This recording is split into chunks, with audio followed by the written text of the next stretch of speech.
12-year Balvenie Doublewood and a non-handy handyman. Let's test it.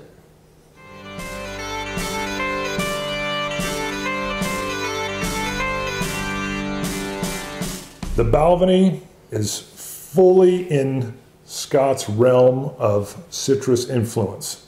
So tell us about the Doublewood, Scott. Balvenie 12-year Doublewood is the base Balvenie. I think some say Balvenie. Balvenie. Balvenie. I think you're right. Yes. I've been saying Balvenie. I always do. That's how I learned when I first I've even heard Balvenie. Balvenie. Balvenie, but that sounds almost like Italian. Pardon our... Nope, don't pardon it. We are what we are. Accept it. We put the emphasis on the wrong syllable. Yeah. But we're going to test it. Anyway, Doublewood first started in an American oak cask for 10 to 12 years, and for the last few months, last several months, they're going to take it out of the American oak cask and they're going to put it into a Prior Field Sherry Oloroso cask. So hence the Doublewood is it's actually matured for several years in a second fill or an old fill oak, American oak. Right, and then they're going to move it into the sherry cask or sherry butt, and they're going to age it and change the character of it a little bit. Yes. Right. Add some color, add some spice. All right.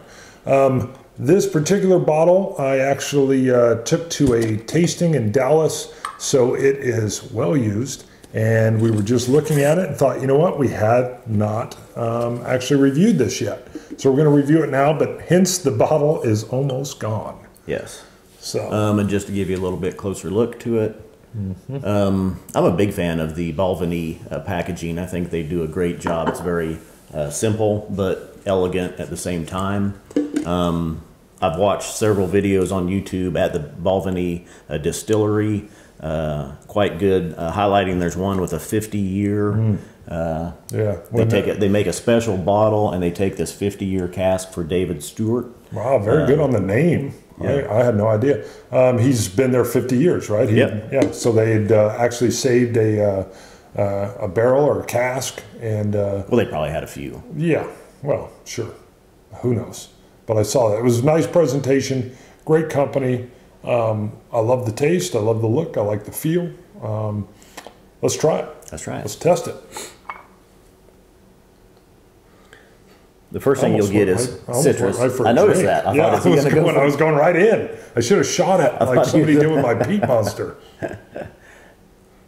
Sorry, what'd you get? Citrus? Yeah, right off the nose, citrus and spice. Yeah, that spice, I almost get like a cinnamon, kind of a cinnamon or a clovey. A sweetness, like a maple syrup, along with that spice. Very nice. Balvenie also makes, and we have had in the past, a 15-year single barrel. Very tasty, very rich in flavor. They have the 21-year. The 21-year Portwood. You can find they have a little 3-pack with all 3 of those in there. They'll have the 12-year Doublewood, the 15-year single barrel, and then the 21-year Portwood. Now, real quick, the tasting notes, and then we've got to explain about a handyman. Nice oils, but what are the tasting notes that you're getting? What do you have on their site? Well, official nosing, we should have had sweet fruit and Oloroso sherry notes layered with honey and vanilla. Tasting should be smooth and mellow with beautifully combined flavors, nutty sweetness, cinnamon spiciness. There you go. I could smell the cinnamon. Delicately proportioned layer of sherry. Definitely get the nuttiness, and the finish for me is kind of that citrus that you like so much, but I do get the blending when it's in my mouth. What's the handyman? Almost choked there. Well, I think you know. I own a couple rental properties, and I don't consider myself handy. What do you think? No, not at all. I lean on Scott heavily for anything to do with well, mechanisms like mechanical anything. So I believe, at least my feeling is, in your head you mock me, like mentally you're always like, he shouldn't own a vehicle, like I should have no thing that needs to be repaired. Hey, Scott, my furnace isn't really, there's not that much air coming out of it. Right. He often will tell me, I don't know, Bart, have you switched the filter out? No, I can switch filters. That's not handy. That's just upkeep. Where he usually mocks me is I will call for some degree of expertise, which Scott's you're kind of a handy techie kind of guy. And what he'll usually say is, I need more friends.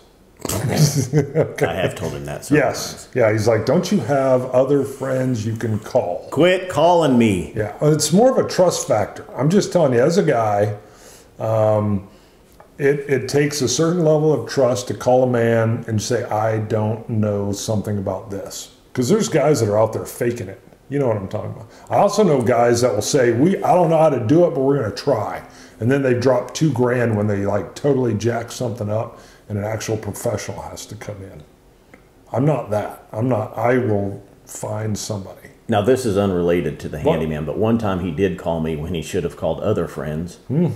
His 65 Thunderbird was disabled. It's a 64 Thunderbird. 64 Thunderbird is disabled at the bottom of his driveway. It slopes down, a downward angle.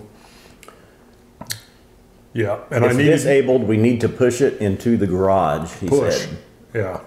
So I didn't think it'd be that hard. I have a tendency not to think the things I involve you in are going to be. Sometimes you do not think. Yeah. No, I just think they're going to be easier, and they're not going to take as long as they take.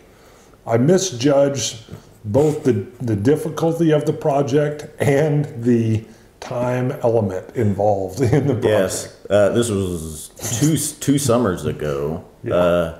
I was at my dad's working, and so I'm like, hey, Dad, Bart needs some help. Yeah. Let's go help him. Yes. So we showed up. It's 102 degrees out. Yeah, it was hot. It was so hot that you kind of burned your hand.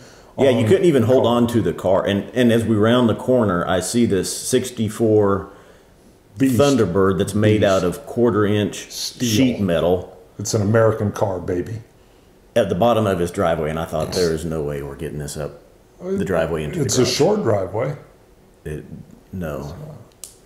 So we heaved and pushed and sweated. We had There's a lot of heaving. 4x4 block of wood. Yes. Basically, we would push the car about 4 inches. My dad, who's 76 at the time, and had a bad hip, is trying to help. No, I'm saying don't help, Mr.